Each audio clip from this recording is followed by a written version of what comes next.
ومن أحسن قولا ممن دعا إلى الله وعمل صالحا وقال إنني من المسلمين. السلام عليكم ورحمة الله. إن الحمد لله والصلاة والسلام على من لا نبي بعده أما بعد. সহিহ দ্বীন শিখি 15 নং গ্রুপে আবুধাবি থেকে সম্মানিত এক ভাই জানতে চেয়েছেন সপ্তাহের মধ্যে কোন দিন সিয়াম পালন করা উত্তম।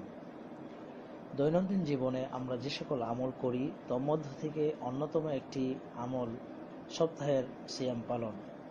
এ বিষয়ে প্রশ্ন করার জন্য সম্মানিত ভাইকে অসংখ্য ধন্যবাদ। জাযাহুল্লাহু আহসানাল জাযা। যিনি ভাইয়েরা, আসুন এ বিষয়ে রসুলের কি পদ্ধতি ছিল জেনে নিই। আল্লাহ রসুল সাল্লাল্লাহু আলাইহি ওয়াসাল্লাম সপ্তাহের মধ্যে দুদিন রোজা রাখতেন, সোমবার এবং বৃহস্পতিবার। এ মর্মে হাদিসের গ্রন্থসমূহে প্রায় সকল গ্রন্থেই এই মর্মে বর্ণনা রয়েছে। ইমাম আবু দাউদ রাহিমাহুল্লাহ 2436 নম্বর হাদিসে উল্লেখ করেছেন, যেটি প্রখ্যাত মুহাদ্দিস শেখ আলবানী রাহিমাহুল্লাহ সহিহ বলেছেন। হাদিসটি উসামা ইবনে যায়েদ রাদিয়াল্লাহু তাআলা আনহুর দাস থেকে বর্ণিত। তিনি উসামা রাদিয়াল্লাহু তাআলা আনহুর সাথে অর্থ উপার্জনের উদ্দেশ্যে উপত্যকায় দিকে যাচ্ছিলেন। তখন উসামা ইবনে যায়েদ রাদিয়াল্লাহু তাআলা আনহু সে সময় সোমবার এবং বৃহস্পতিবার রোজা রাখতেন। এ বিষয়ে তার দাস তাকে জিজ্ঞাসা করলেন যে আপনি বয়োবৃদ্ধ হওয়া সত্ত্বেও কেন সোমবার এবং বৃহস্পতিবার রোজা রাখেন? তখন তিনি বললেন যে রাসূলুল্লাহ সাল্লাল্লাহু আলাইহি সাল্লাম সোমবার এবং বৃহস্পতিবার রোজা রাখতেন। সে সময় ওয়াসুইলা আন যালিক, এ বিষয়ে অর্থাৎ সোমবার এবং বৃহস্পতিবারে যে রাসূল রোজা রাখেন এ বিষয়ে কেন রোজা রাখেন এ বিষয়ে জিজ্ঞাসা করা হলে তিনি উত্তরে বলেছেন, ইন আমাল ইবাদ তু'রাদু ইয়াউমাল ইসনাইন ওয়া ইয়াউমাল খামিস, যে বান্দার আমল সোমবার এবং বৃহস্পতিবারে উপস্থাপন করা হয়। অর্থাৎ সোমবার এবং বৃহস্পতিবারে বান্দাদের আমল নামা আল্লাহ রাব্বুল আলামিনের কাছে পেশ করা হয়। অতএব দিনী ভাইরা, এই হাদিস থেকে আমরা বুঝতে পারলাম যে সোমবার এবং বৃহস্পতিবারে আল্লাহ রসুল সাল্লাল্লাহু আলাইহি সাল্লাম রোজা রাখতেন। এবং আরেকটি বিষয় হলো, এই দুটি দিন আমাদের আমল নামা আল্লাহ রাব্বুল আলামিনের কাছে পেশ করা হয়। এটি একটি অত্যন্ত গুরুত্বপূর্ণ বিষয়। আল্লাহ রসুল সাল্লাল্লাহু আলাইহি সাল্লাম এই বিষয়টিকে গুরুত্ব দিয়েছেন, তা আমাদেরকেও গুরুত্ব দিতে হবে। আমাদের উচিত এদিনে রোজা রাখা। তো আসুন এদিনে আমরা এই দুটি দিনে রোজা রাখবো। সাথে সাথে আরেকটি বিষয় স্মরণ করে দিতে যাচ্ছি, সেটি হলো অনেকেই মনে করেন শুক্রবার অর্থাৎ ইয়াউমুল জুমাবার, জুমার দিনের অনেক গুরুত্ব রয়েছে, ফজিলত রয়েছে।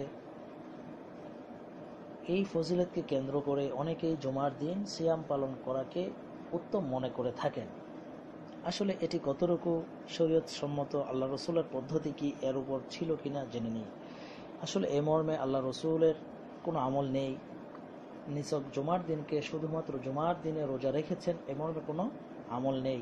এ বিষয়ে ইমাম বুখারী রাহিমাহুল্লাহ সহিহ বুখারীর 1985 নম্বর হাদিসে উল্লেখ করেছেন, যেটি আবু হুরায়রা রাদিয়াল্লাহু তাআলা আনহু থেকে বর্ণিত। তিনি বলেন, আমি রাসূলুল্লাহ সাল্লাল্লাহু আলাইহি সাল্লামকে বলতে শুনেছি যে লা ইয়াসুমান্না আহাদুকুম ইয়াউমাল জুমআহ ইল্লা ইয়াওমান ক্বাবলাহু ওয়া বা'দাহু, শুধুমাত্র জুমার দিনে কেউ যেন রোজা না রাখে, তবে যদি কেউ রোজা রাখতে চায় তাহলে সে যেন জুমার দিনের সাথে পূর্বের দিনকে মিলিয়ে নেয় অথবা তার পরের দিনকে মিলিয়ে নেয়। জুমার দিনকে কেন্দ্র করে শুধুমাত্র জুমার দিনে রোজা রাখতে আল্লাহ রসুল সাল্লাল্লাহু আলাইহি সাল্লাম নিষেধ করেছেন। সাথে সাথে এই হাদিসটি আরও স্পষ্ট হয়ে যাবে যদি আমরা মুসনাদে আহমদের 9467 নম্বর হাদিসটি লক্ষ্য করি, যে হাদিসে আবু হুরায়রা রাদিয়াল্লাহু তাআলা আনহুকে জিজ্ঞাসা করলেন যে আপনি কি মানুষদেরকে, এক ব্যক্তি আবু হুরায়রা রাদিয়াল্লাহু তাআলা আনহুকে জিজ্ঞাসা করলেন যে আপনি কি মানুষদেরকে জুমার দিন সিয়াম পালন করতে নিষেধ করেছেন? তিনি উত্তরে বলেছেন, না, আমি তো নিষেধ করিনি। তখন তিনি এই হাদিসেই বলেছেন, শেষে রয়েছে হাদিসে তিনি বলেছেন, আমি রাসূলুল্লাহ সাল্লাল্লাহু আলাইহি সাল্লামকে বলতে শুনেছি, লা ইয়াসুমান্না আহাদুকুম ইয়াউমাল জুমআহ ইল্লা ফি আইয়ামিন ইয়াসুমুহু ফিহা, যে তোমাদের কেউ যেন জুমার দিনকে কেন্দ্র করে রোজা না রাখে, শুধুমাত্র জুমার দিনে যেন রোজা না রাখে, তবে সে ওই সকল দিনে রোজা রাখুক যে দিনে তিনি রোজা রেখেছেন। অর্থাৎ আল্লাহ রসুল সাল্লাল্লাহু আলাইহি সাল্লাম যেদিন রোজা রেখেছেন সে যেন কেবল ওই দিনেই রোজা রাখে। অর্থাৎ আল্লাহ রসুল সাল্লাল্লাহু আলাইহি সাল্লাম সপ্তাহের মধ্যে রোজা রেখেছেন সোমবার এবং বৃহস্পতিবার, এই দুটি দিনেই আল্লাহ রসুল রোজা রেখেছেন। আমাদের উচিত দিনী ভাইয়েরা এই দুটি দিনেই রোজা রাখা। আল্লাহ তাআলা আমাদেরকে এই সাপ্তাহিক এই আমলটি করার তৌফিক দান করুন। আমি সহ সকলকে এই বিষয়ে আমল করার তৌফিক দান করুন, আমিন। আল্লাহু তাআলা আ'লাম বিস-সাওয়াব ওয়া সাল্লাল্লাহু তাআলা আলা নবিয়িনা মুহাম্মদ ওয়া আলা আলিহি ওয়া সাহবিহি আজমাইন। আম্মা